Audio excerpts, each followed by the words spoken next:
তো নমস্কার বন্ধুরা, চলে এলাম ছট পূজার আরেকটি ভিডিওর সাথে। আর এই ভিডিওতে তোমরা দেখবে বিকেলে ঘাটে পুজো কমপ্লিট হয়ে গেছে, এখন সব বাড়ি যাওয়ার পালা।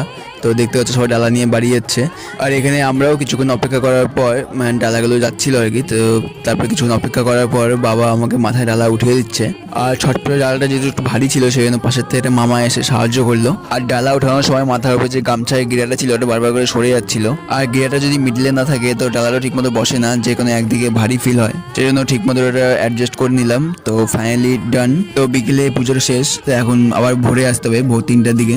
আর মেনলি পূজাটা হচ্ছে সূর্যদেবের পূজা। বিকেলে সূর্যাস্তের সাথে পূজাটাও শেষ হয়। আর ভোরবেলা সূর্য উদয়ের আগ অব্দি পুজো চলে। আর যখন সূর্য উঠে যায় তারপর সূর্যদেবকে সবকিছু আরাধনা দেখিয়ে তার পুজো শেষ হয়। তো ফাইনালি ভিডিওটা এতই ছিল। ভিডিওটা তোমাদের ভালো লাগলে লাইক করো, চ্যানেলটা সাবস্ক্রাইব করো।